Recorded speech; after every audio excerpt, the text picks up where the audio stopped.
Hi there, fellow physiotherapists. I am Helene van Aswegen, your host for Physiotherapy Trauma Talks, where we discuss everything related to trauma care. So if you are passionate to learn more about physiotherapy in the field of trauma to ensure that you provide the best possible care for your patients, then this is the right podcast series for you. Today I am joined by Ronel Roos, who is an associate professor in physiotherapy at the University of the Witwatersrand in Johannesburg, and she is joining me for this discussion about the use of outcome measures in clinical practice. Ronel, welcome to this discussion. Thank you, Helene, and thank you very much for the introduction. I'm looking forward to our discussions. Would you mind starting and just sharing some of your experience with our listeners, particularly in relation to your clinical work in the trauma field, but also your experience as an educator and a researcher? I've been a physiotherapist for 28 years now, and I've been a full-time academic for the last 15 years, where I've been affiliated with the University of the Witwatersrand in Johannesburg, Gauteng. Part of my teaching the last 15 years has been that I teach cardiorespiratory, and I also teach intensive care physiotherapy to the undergraduate students, and I've also been involved with some of the postgraduate teaching. Part of our teaching load also includes clinical supervision of students at clinical placements.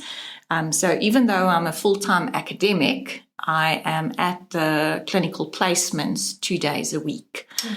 And that clinical supervision is conducted in the public sector hospitals in Gauteng, but we're also quite blessed to have private sector hospitals where our students work. And then prior to joining the university, if I think of more my trauma experience, I started as a clinician working in the public sector on the West Rand, where I was responsible for the burn units at Leratong Hospital for physiotherapy services when I was working there. I also worked in the surgical wards where we often saw patients being admitted due to interpersonal violence and assaults. And then we also had patients admitted due to motor vehicle accidents and then subsequently referred for physiotherapy. My experience following the public sector, I also worked in the mining industry for a period. So the mining industry, it was a gold mine on the West Rand, and they had their own hospital.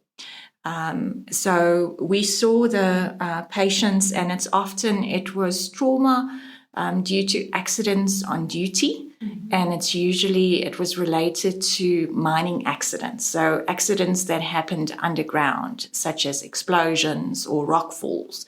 And then the patients were admitted to hospital, to the ICU or orthopedic ward. They were managed by the orthopedic surgeon or the general surgeon. And then we saw them on the wards or ICU. The workers lived on residences at the mine. So following discharge from the hospital, the patients were brought to outpatient physiotherapy and occupational therapy. So then we did outpatient care with the individuals. And when we were finished with the outpatient care, we had a fully equipped gymnasium. So then we transferred them onto the gymnasium where they did full body conditioning. And we had physiotherapy assistants and technicians that then took over the care of the patients. They then did gym training, and following discharge from the gymnasium, we then referred them onto occupational therapy, where they did work assessment and they did work hardening in a different building.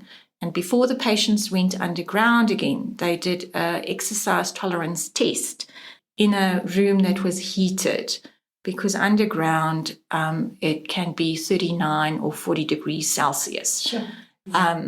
So the mining industry was really very good exposure because it was from acute care all the way through. Then I went and worked in the private sector as well, in private hospitals in Gauteng. And with the private sector hospitals, it was the trauma ICU that I also worked in, and the private practices that provided the care at the hospitals had outpatient clinic or practice as well. So our daily routine was that we would work in the hospital in the morning, and then we would see the other patients in the afternoon in the practice.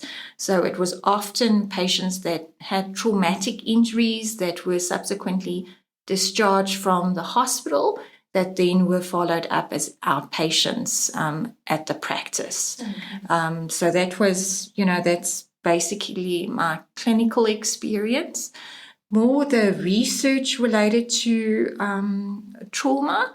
I think my MSc could be slotted into, I did my MSc in traumatology, and my topic of my dissertation was related to exercise testing after patients were receiving prolonged mechanical ventilation, where we implemented an exercise test and measured objective outcomes, vital signs, but then also including subjective outcomes with the modified Borg scale, where we looked at effort, and we looked at the relationship with regards to the patient's reported effort and what we physically saw in the patients. And then other research projects that I've been involved in was 2 MSc students. So the one MSc student did a systematic review where she looked at the effects of non-pharmacological physiotherapy interventions on pain and physical function in patients with rib fractures. And I think her study just highlighted that there was a big need for research to be done, and that often in the literature, the physios are not reporting outcomes with recognized functional outcome tools. And then a follow-up study on that was also a MSc project where the student looked at the effect of physiotherapy modalities on intercostal drainage and other secondary outcomes such as length of hospital stay, and then also infection rates in patients that had chest trauma but was managed with the intercostal drain. Thank you for sharing that, and I'm sure that our listeners will agree with me in saying that you have got extensive background in the field of traumatology, and therefore it's wonderful and a privilege to have you in this discussion about the importance of outcome measures in patient care.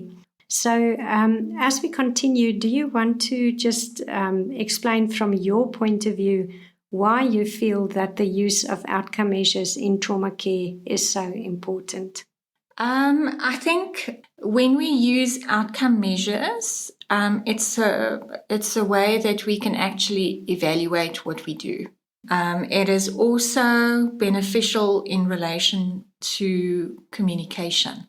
So it optimizes communication between the patient and the healthcare worker, the physio. It also facilitates the communication between the healthcare team members, and then it also is very valuable in relation to optimizing communication between health services and funders. Yes. It is also, so if you work in traumatology or you work in cardiorespiratory, many of the outcome measures overlap that we use in the acute care sector.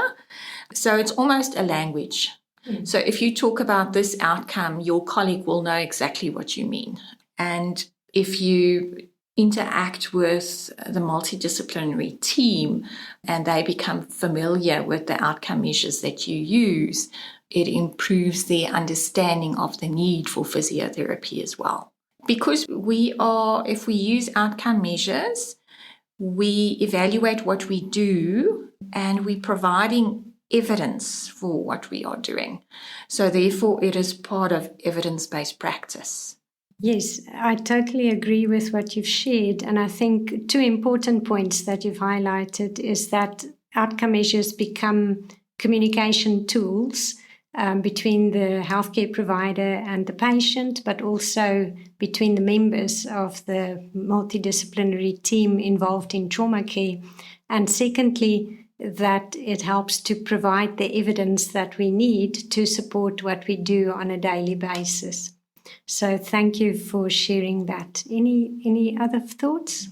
It is also very important outcome measures because when you are a physiotherapist and you use an outcome measure, it also helps with your decision making regarding clinical care. Mm-hmm.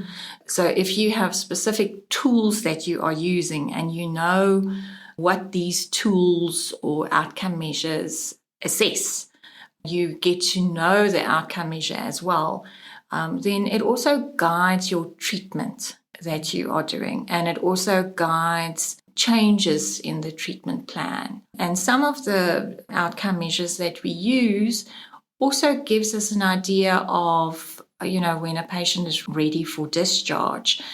Some of the studies highlight that the outcome measures link with where the patient needs to go to. Yes. They might need to go to rehabilitation facility, or it's safe to actually discharge the patient home. So I think it's very important. It helps with decision making for the clinician, but also decision making in relation to the continuation of care. Yes, indeed. We sometimes hear people referring to outcome measures as being subjective or objective in nature. Would you mind sharing your thoughts about this concept? Subjective outcome measures is where you use a measure and the patient provides feedback. No, so the patient needs to reflect on something and then provide you feedback. Mm. Some of the tools are also so an easy one would be a visual analog scale, where you ask the patient their pain levels, for instance. But some of the tools, so subjective outcome measures that you can use at the bedside, but it can also be patient-reported outcome measures where it's more longer term. Where you evaluate, could be that you are evaluating the patient's experience and also the satisfaction regarding management and so forth. Where objective outcome measures is more something that we assess, that the clinician looks at signs and symptoms that the patient reports and then analyze that information and use it to monitor the patient's change over time.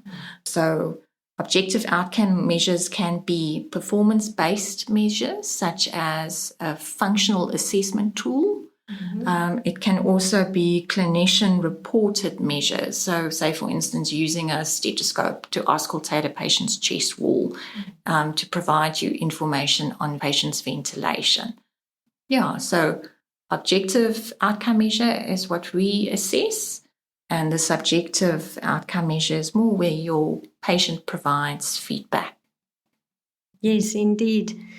As you are very aware, I'm sure, the trauma setting within an intensive care unit or high care unit can be quite a busy environment to work in, and sometimes physiotherapists have quite a high patient caseload to get through on a daily basis.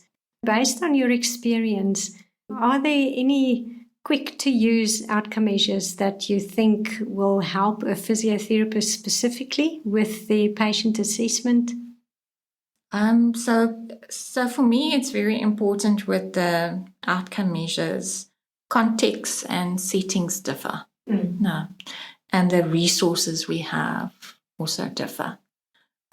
So to me, it's important that you use an outcome measure where you are reliant on yourself.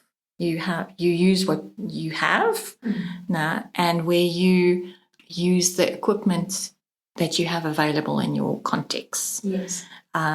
So if you use an outcome measure where you need specialized equipment, if you're working in a context where there's resource limitations, you're never going to use that outcome measure. And you would always say, I'm not using it because I don't have the resources. Yeah. So for me, it's very important that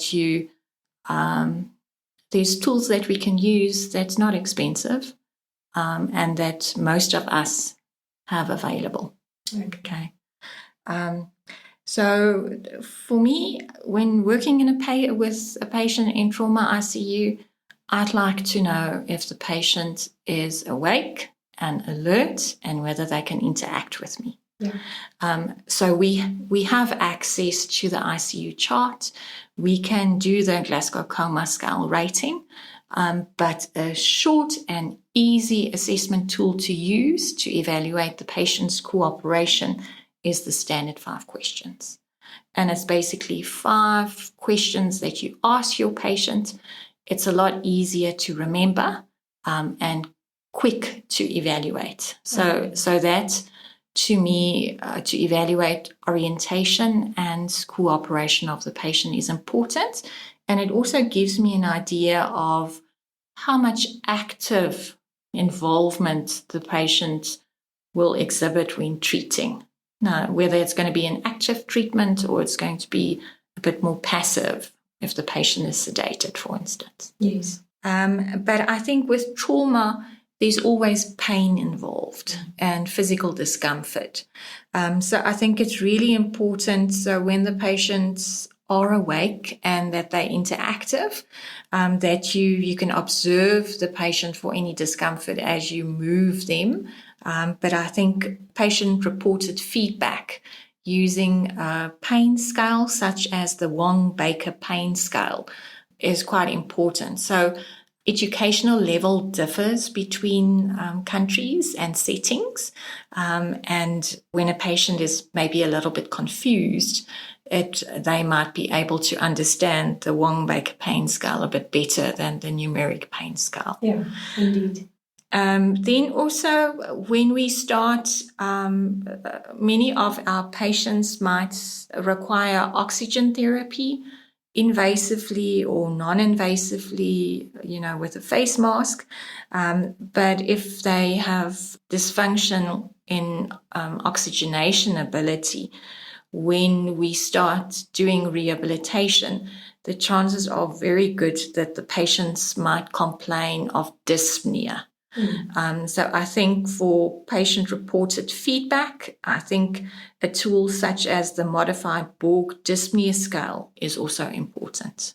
Yes, I totally agree. And often in patients with chest trauma, we see that blood in the interpleural space due to a hemopneumothorax doesn't always completely drain through the intercostal drainage system, and it congeals in the interpleural space, which means that a part of the lung is being restricted with regards to expansion. So I agree with you that it's really important to assess a patient's level of dyspnea as soon as we start getting them active and out of bed, so that we can see how that potentially impacts on their ability to breathe.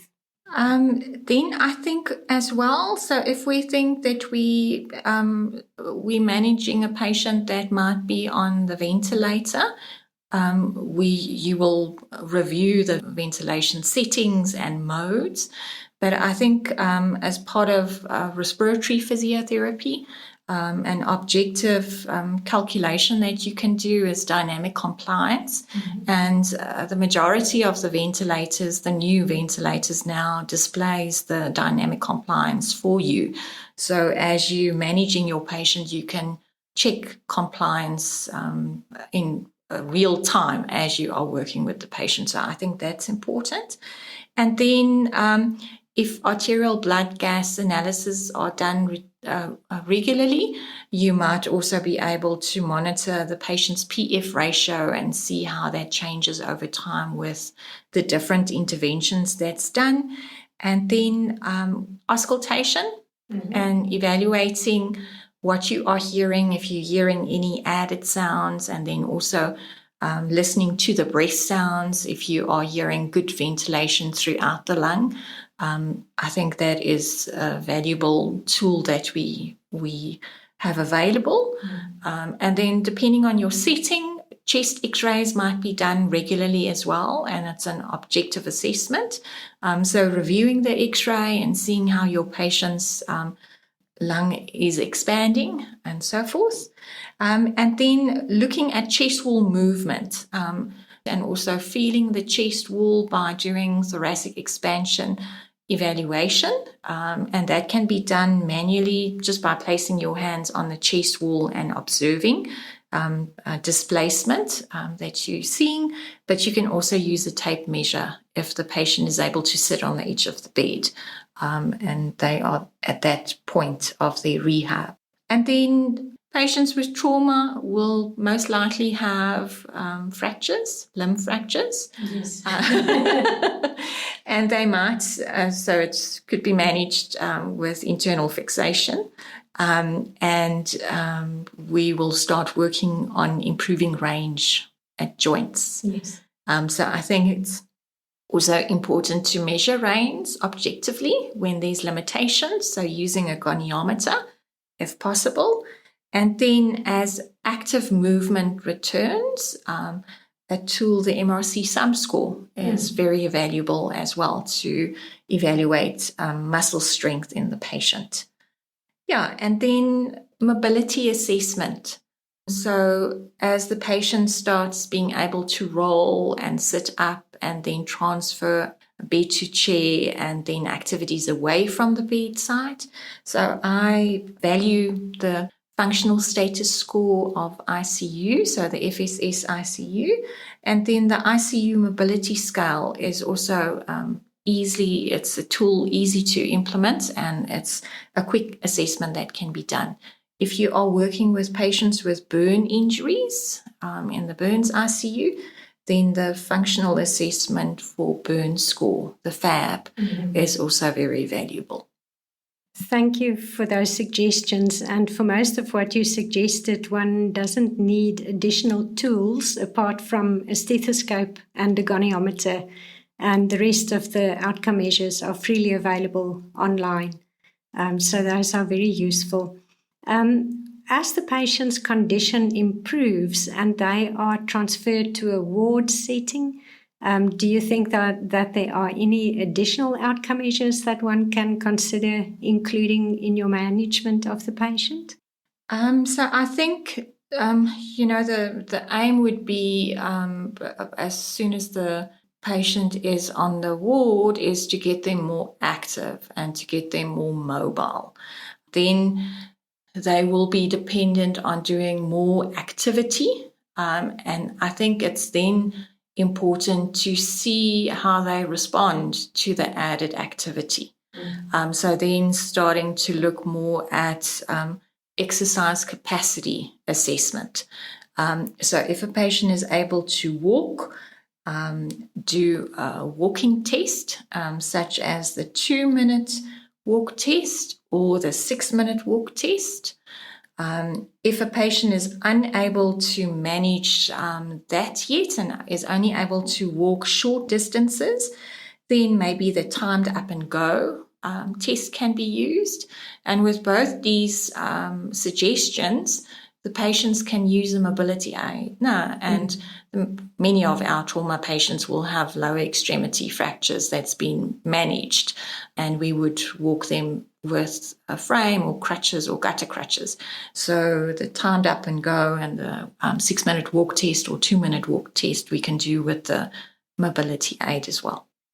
Yes, and I think even before one comes to a test for assessing mobility away from the bedside, there's also a nice test that you can do at the bedside, just looking at the patient's ability to stand up from a seated position. So to do the 1-minute sit to stand test. And I think most patients should be able to do that, particularly when we are looking at transferring them out of bed to sit in a chair, even if they do use a walking aid. So that's also another quick to administer test. I agree with you fully, the 1 minute sit to stand test. And it's also a test that can be done quite quickly. I think the patient population, so if we're thinking trauma, I think it would be more of value in someone that might have had chest wall trauma, where they don't have limitations in the lower extremities, meaning no fractures, but also individuals that had laparotomies. I would discourage using the 1 minute sit to stand test, because we know standing up when you have had a laparotomy is really uncomfortable. Yeah. And we tend to do that slowly and controlled to limit the discomfort that we feel. But with the 1 minute sit to stand test, we actually want the patient to be able to stand up as frequently as they can. So the test might be limited due to discomfort and not necessarily ability okay. And exercise capacity. Yeah. But 1 minute sit to stand test is a very good tool. Another one, so you can also use it in ICU, but you will need equipment. And if we think on respiratory muscle training, we want to assess and evaluate respiratory muscle strength.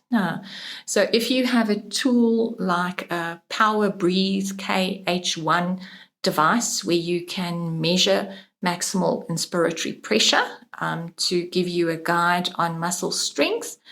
If you don't have such a tool, you can always use a peak flow meter to also measure peak flow over time when you are working on improving mobility, improving respiratory muscle strength, if you have that available. Yes, and I think assessment of respiratory muscle strength would be very suited for patients who have had a longer period of intubation and mechanical ventilation and episodes of sepsis, which we know impacts the respiratory muscles just as much as the peripheral muscles due to the systemic inflammatory response to sepsis. So I think those are two interesting and important outcome measures to keep in mind as we rehabilitate these patients that survive sepsis as a result of their traumatic injury. So we spoke about measures where we are evaluating mobility and function, and then we also spoke about exercise tolerance and tolerance for activity and peripheral muscle strength. I think that needs to continue on the ward as well, and then respiratory muscle strength. I think if we work in ICU, the patient is connected to monitors, and they might be connected to a ventilator as well. So we are able to assess vital signs automatically. It's really not, it doesn't take an effort to evaluate a patient's vital sign. Where if you are on the ward, the patient is normally not connected to equipment, but it's still very important to evaluate the patient's vital signs. Yes, definitely. To see how they respond to management over time. And many patients with trauma also are managed with surgical procedures.